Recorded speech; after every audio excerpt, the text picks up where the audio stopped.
to talk about expanding gold and gemstones frontiers in Nigeria. Who are the better people to talk about it? The women in mining. Of course, they are doing quite a lot in that sector. Let me start by introducing my guest, Dr. Olubukola Ashaolu-Shopeju is the National Executive Council member, Women in Mining. She joins us from Ireland. Good morning to you, Doctor, and thank you for joining us on the program. Good morning, Nancy. Thank you very much for having me here. I have Engineer Dr. Janet Adeyemi, who is the founder and national president of Women in Mining Nigeria. Thank you very much for joining with us. How are you? Thank you. Okay, let's get started, and I will begin with Dr. Olubukola over there in Ireland. Dr. Olubukola, please, can you tell us what this upcoming conference it's all about and who is powering it? Okay. This upcoming conference is called African Gold, Gem, and Jewelry Exhibition and Conference, which is an initiative of African Union. So Nigeria was really very lucky to be granted and approved to host this conference in Nigeria, in Lagos this year. So it's a great fit to us. And let me go back to the start point, which is women in mining, who we are, and what we do. Women in Mining is a leading organization that engage in promoting and empowering of women that passionately choose mining sector as their area of business in a traditionally male-dominated field, as we all know.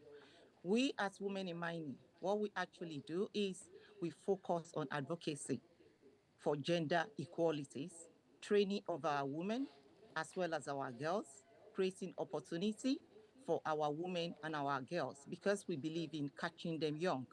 If we catch them young and empower them, as is the practice in Western world, by the time we retired, they will be able to take the baton further and even do it better than we did.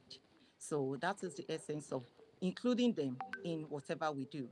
By doing that, you understand, we are creating awareness, growth within our young ones, as well as the way we are focusing on the women as well. And for their inclusion in decision-making processes within the industry. This is where we have. We believe in empowering our women because the ratio, if you see the ratio of our women that is being represented in all sectors is very small.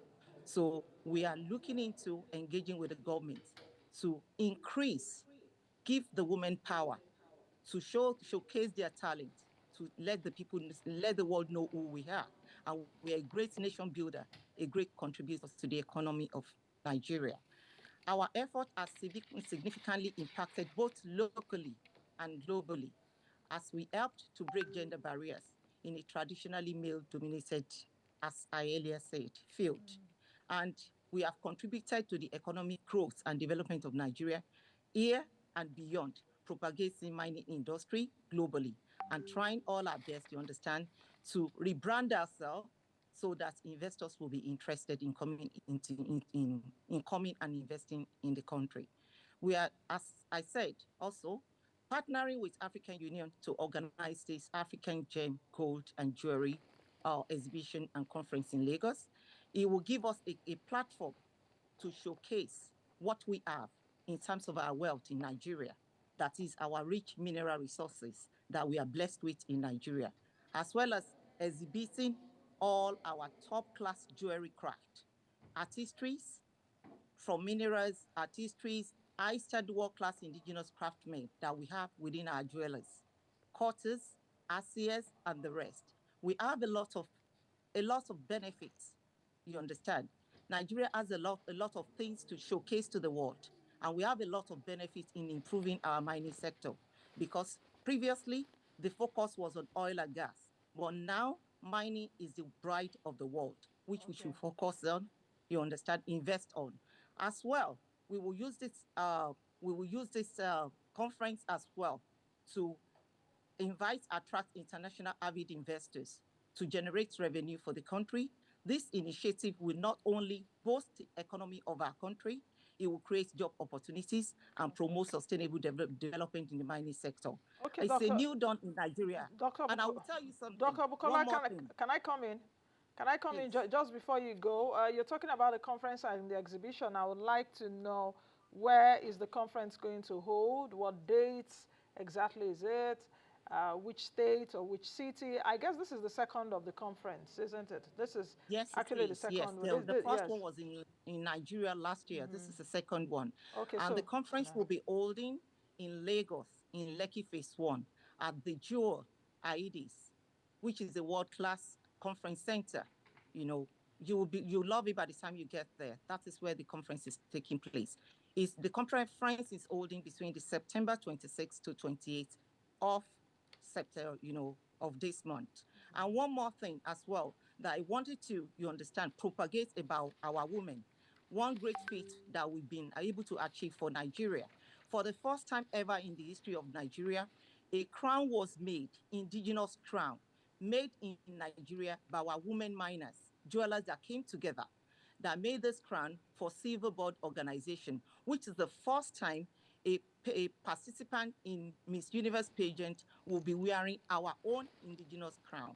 We are proud that this crown was adorned and won by the winner, and the winner will be wearing this crown to Miss World pageant. So it's a great achievement for women in mining, in which we are very delighted. Okay, Thank you.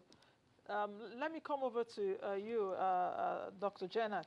Why is this conference necessary at this time?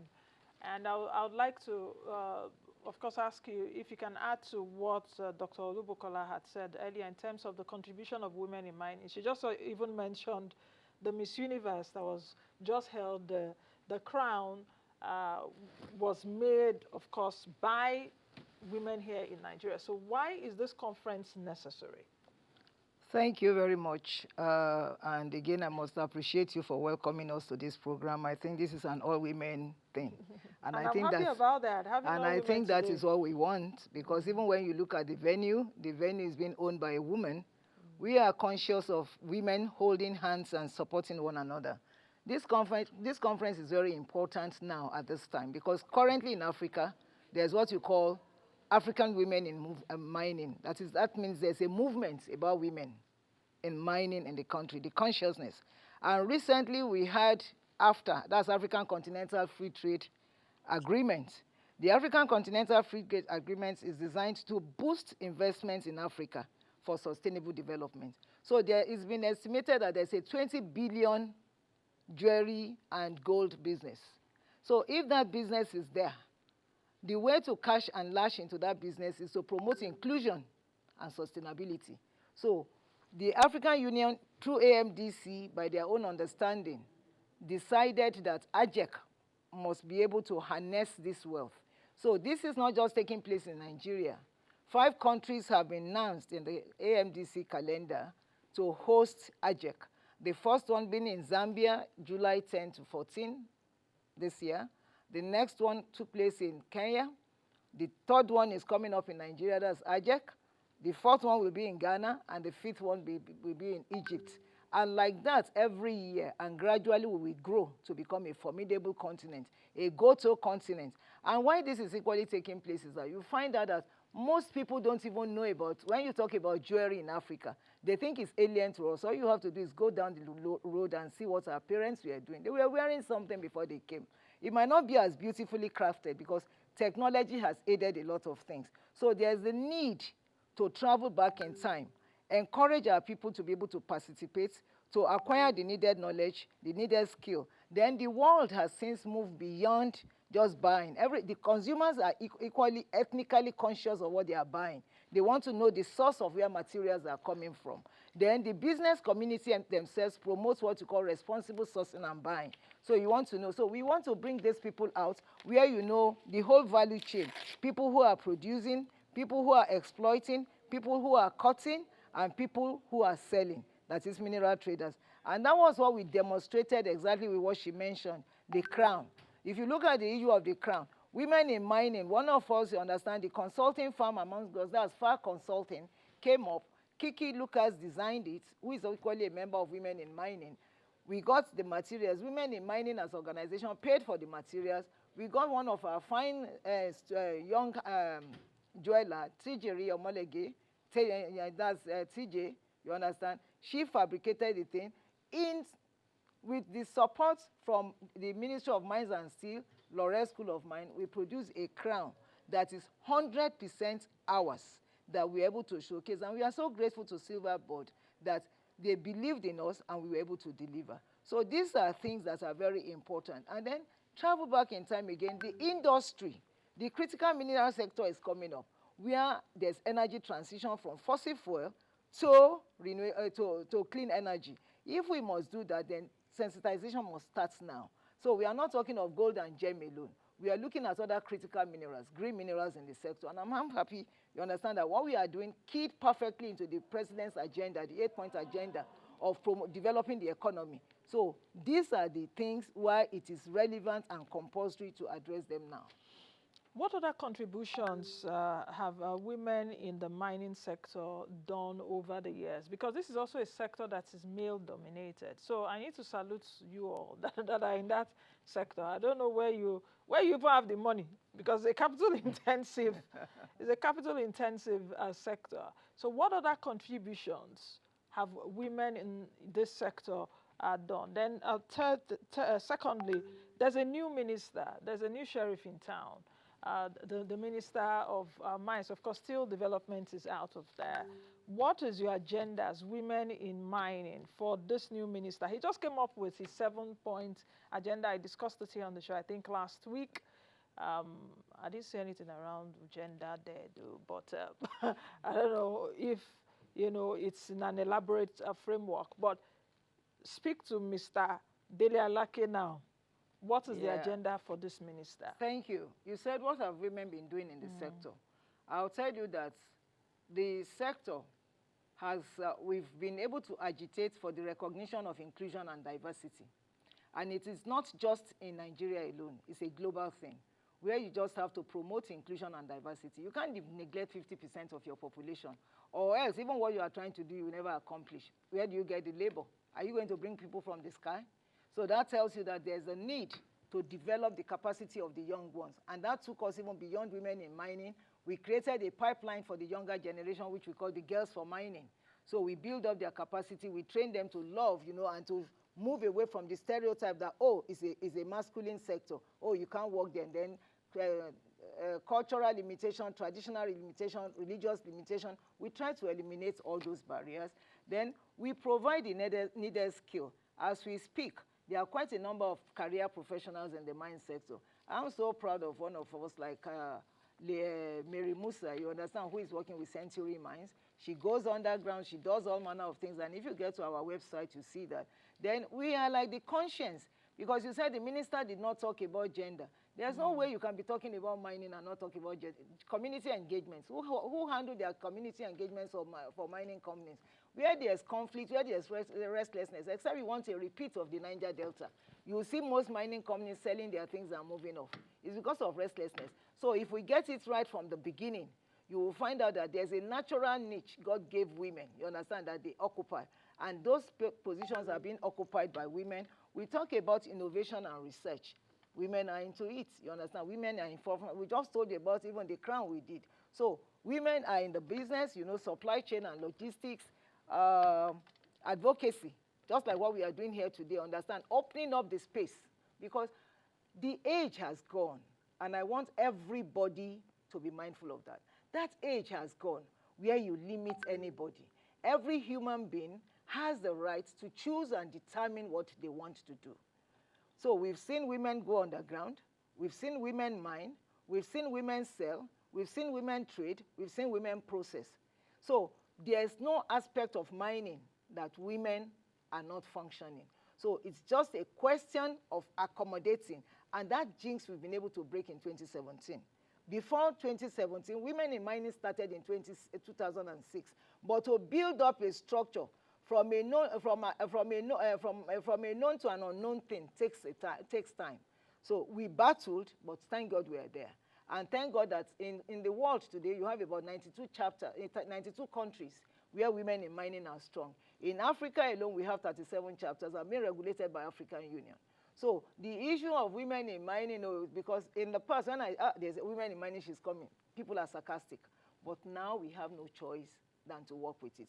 And I can tell you that the younger generation that are coming will even fare better than we are doing because they have tech, you understand, to use. Nobody minds in now carrying jigger and hammer to be able to do that.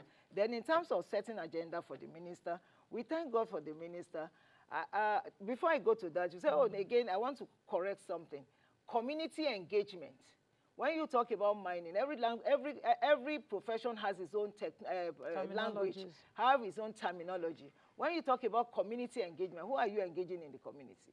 You understand? That's where gender and children's issue, youth, fall robustly under. And there's no, internationally, you cannot mine, you know, without having that policy document. Okay, IFC will not even give you agenda anything. for Mr. Minister before we go? And the agenda for Mr. Minister is simple.